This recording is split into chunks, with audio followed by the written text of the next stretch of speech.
Hello and welcome. I'm your host, Darshaun McAway. You're tuned in to Wow Podcast. By all means, go to wowpodcast.me. That's WOWPODCAST.me. Today we have a special guest. We have Gary Wietgrefe. He's here to talk to us about his latest book, Destination North Pole, 5,000 Kilometers by Bicycle. Gary, how are you? Doing great this morning. Beautiful, beautiful day, and one of those days where you want to get out and bike. So I got a chance to review your video, and I have a lot of questions for you, but my first question is, what made you want to travel to the North Pole? That's a good question. I had about 10 years ago run across a guy that him and his brothers had biked to Alaska, and it's something I always wanted to do. And when I retired, I 8 years, I decided it's time to make the move. I'm 65, and by the way, it's North Pole, Alaska. People get confused with the magnetic North Pole, but it's still 5,000 kilometers from Pierre, South Dakota to North Pole, Alaska. So when you first thought about this, I know that you're married. Your wife's name is Patricia, correct? Yes. Right. So what was that conversation like when you had it with her and said, hey, this is what I want to do? What did she say to you? Well, she's an active bicyclist, and I was hoping that she would actually go along to make it a twosome. But she decided that, one, she stayed back for Memorial Day because of a family situation. And so she caught up with me in Western Saskatchewan. And once she did, I was about a third the way through my trip by then. We took the bags off my bike and pitched them in the vehicle. And then every day she went ahead and found nightly food and lodging.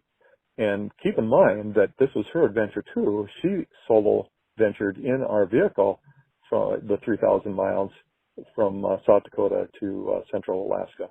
So she did a solo on the vehicle. I did a solo on the bicycle. Got you. So just help me with the mind frame. Give me the energy that you felt when you said, you know what, I need to put this into a book. What was that process for you? Well, initially I was just going to do it because it was a personal satisfaction. It's just something that I wanted to keep my mind and body in good shape. And you can pretty much do anything once you have your mind set on it. And so physically, I hadn't been on my bike in 8 months. And so I started the first few days biking 50, 60 miles to a place to get lodging, whether it be an Airbnb or bed and breakfast or motel. And so you just make up your mind, I got all day to do it. Some people ask, why did I leave May 20th? Well, May 20th, I thought it would take me 2 months, would make July 20th with the longest day of the year in between. The farther up you get, of course, the longer the days in the middle of the summer.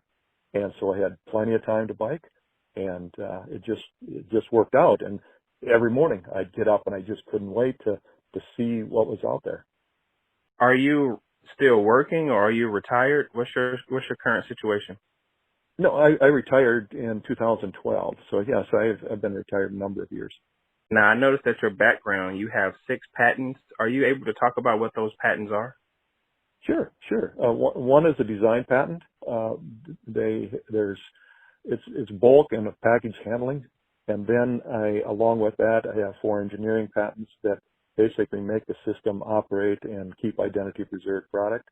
And then my last one actually was an issue to take several years for complex patents. My last one was a biomass processing patent, and that wasn't issued until 2014. So quite a diverse range of patents. Right. Very, very diverse. And I also assume that you have a very diverse collection of books that you've written. I want to get into at least all the titles. So can you tell us what your titles of your 7 books are? Yeah. The first 2 were actually directories, and so they haven't been repeated. I was working for South Dakota Department of Agriculture at the time, and so those are directories. And I became the millet guy. South Dakota was the largest millet producing state, and so I started answering a lot of questions. And 6-7 years after I left the state government, I still was getting questions, and so I ended up putting it into a millet marketing book, which I sold in 25, 30 countries, something like that. And then the farmers asked me, so I did a farmer guide. And so that was my first 4 books. And when I retired, we traveled. We've traveled in many countries, 40 countries, and everybody kept saying how culture is changing, and how learning systems changed. So I developed a series of books, and the first was Culture and the Mysterious Agent Changing It. And so it's a mystery. 20 of the 22 chapters start out with a riddle, and as you go through, you try to figure out the riddles of why culture is changing, why society is changing. And then the next one was Learning as it Influences the 21st Century. And then my last one I just finished is Destination North Pole, 5,000 kilometers by bicycle. So quite a range in books. Gary, let me ask you this: what is it in your life do you want people to know about you since you've done so much? What is that final thing that someone can say that sums you up? Wow, you're an author too. As you know, that'd be a tough question. I think that it is that I try to understand people, whatever their walk of life is. Last year we were in Uganda. We sponsored an orphan girl over there and hadn't been over to see her. So we did and went to her village. There's no food. The only food they have is what they produce. They eat meat maybe once a year if they stay back a goat or a chicken. But trying to understand her and her environment. She's living with paternal grandfather. Is the only one left in her family. He's got a family compound of maybe 34, 35 people, but there's no running water. There's no electricity, of course, no vehicles. And so you take our situation where we can go to pretty much any store and get our food. We can drive, we can walk, we can bike. But they live very, very simply. And our goal is to help her get some education so that she can teach the other orphans and the people in her family compound how to read and write and do a little math. And so to help people out, I think is key. How long have you been married? Oh, wow, 35 years. In your 35 years, what have you discovered about communicating with your wife that you say, okay, this works better for me? We have to understand each other. And so there's one fundamental thing is everybody has to give, whether it's giving to your wife or giving in to, say she wants to go someplace, I want to go someplace different. I wanted to bike to Alaska, and she just, even though physically she could probably do it, she just didn't have the urge to do it. But she was adventurous enough to bike, and so to drive our vehicle.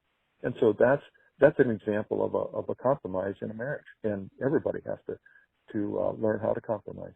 I think that's a great answer.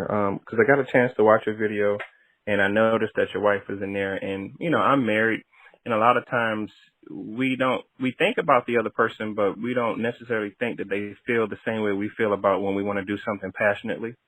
And as I was watching your video, I was wondering, like, what was he going through? Not to say that it's something bad, but like, what were you going through to say, I really got to get this done because, life is, going which way for me. So that's why I asked that question.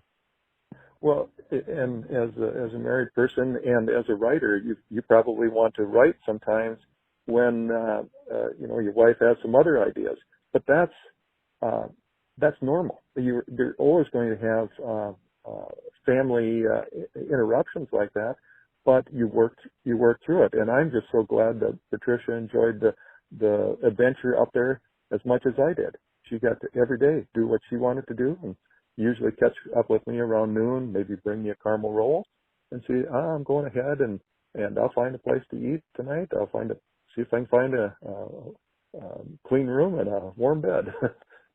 So let's tell everybody where they could reach out to you, possibly on social media, and purchase your book. I'm on Facebook, GWW Books. My books are available, of course, on Amazon and the rest of the online media outlets. My books are distributed out of New York, booksch.com. books.com, booksch.com, and my website is relatingtoancients.com, relatingtoancients.com. Well, I'm your host, Darshaun McAway. We're talking to author Gary Wietgrefe about his latest book, Destination North Pole, 5,000 Kilometers by Bicycle. Gary, it was honestly a pleasure to speak to you. Well, thank you so much for the interview, and good luck on your books also. I know you're a very successful author, and keep it up. Thank you so much, Gary. You have a good one. You too.